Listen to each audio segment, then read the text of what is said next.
honored to have him here. He's a brigadier from the Indian Army. And he has a very interesting take on time management.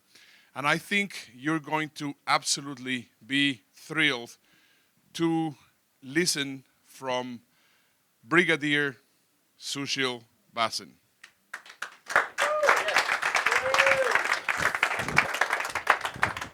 I got this.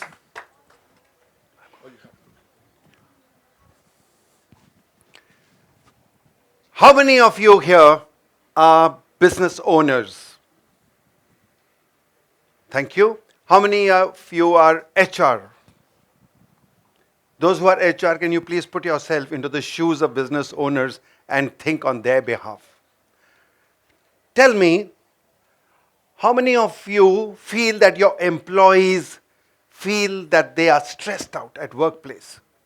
Please raise hands. How many of you feel that they complain about the overload of work? Please raise hands if you feel that way. As employers and as HR professionals, do you want a higher return on your salary bills? Do you? Yes. You don't? Oh, sales. Oh, but don't you contribute to that in any way? Right. So, today I am going to be telling you of something that you have with you. It's a resource that everyone has and nobody has really utilized it well. 34 years in the army, I had similar challenges with our troops feeling that they are overworked, they don't get leave, they don't get to go home and things like that. And we found some processes and some shortcuts to make them get extra time so that they could finish their job on time. When I stepped out of the army and came into the corporate world, in those 15 years of experience, I managed to use some of those tools and processes in the corporate world and they worked there as well. I distilled all this. Some of these companies where I used these processes benefited a lot from it, including Mercedes, Deutsche Bank, and Infosys. Now, I distilled all what I had experienced and experimented with and put it into my book called $1 Million Second, Time Investment Strategies for the Digital Age. And here I want to tell you something. The time management techniques of old days are dead. They don't work anymore. Those were the days when you had a comparatively stable environment. If you wrote a letter to somebody in the same city, it took you 8 to 10 days to get a letter back. And there was enough time for you to prepare. You could make your to-do lists and work on them as you planned. But today, things have changed. The digital disruption has killed the old time management. There's no time now to make to-do lists. Before you make a to-do list, it's already obsolete. Today you get a WhatsApp message and the person on the other end expects a result immediately. So no longer does it work.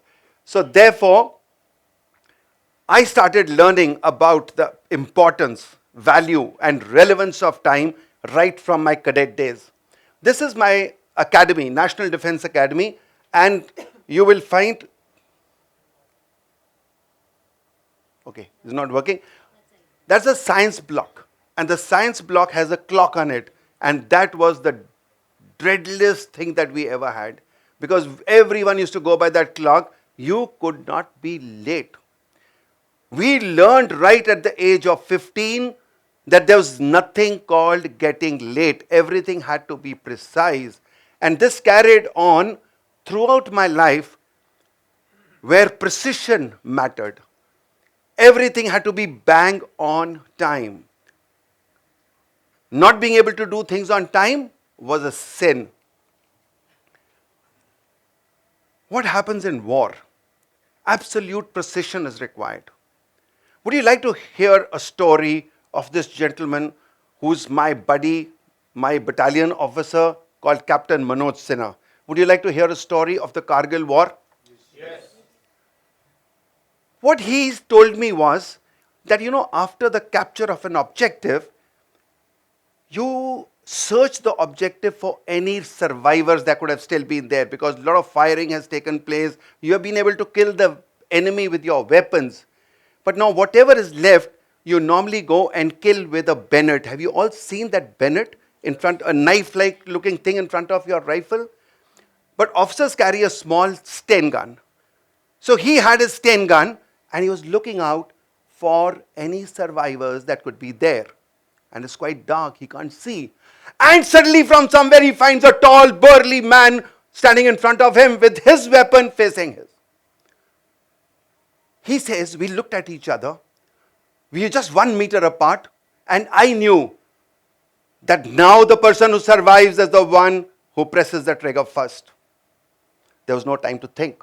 There was no time to take any advice.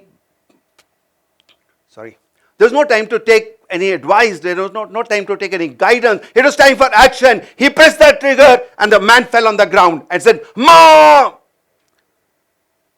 Standing here, he says, I thought, what if he pressed the trigger half a second earlier? Then I would have been there crying, "Ma," and my mother would have been crying like his mother is going to cry now. Isn't that second worth millions of dollars? Yes or no? Yes. I know the difference a second makes, a difference between victory and defeat, between success and failure, and between life and death. What happens in peace? You all seen the Republic Day parade. 40 aircraft take over from 14 different airfields and land at Rajpath at the same time. Have you ever seen in the last 70 years even once an aircraft getting late? Never. That is precision. Based on all this, I have come out with 3 tools. In fact, I have 7, but today I'm sharing 3 with you. 3 tools that you can apply in the workplace to get the best out of your time. First is hourly worth. I need you to condition yourself mentally to say, what is the worth of my 1 hour? And that is a simple formula: yearly income divided by the number of hours you work every year. Now, once you have that formula with you, you know that this is your hourly worth and you can evaluate the type of work you do.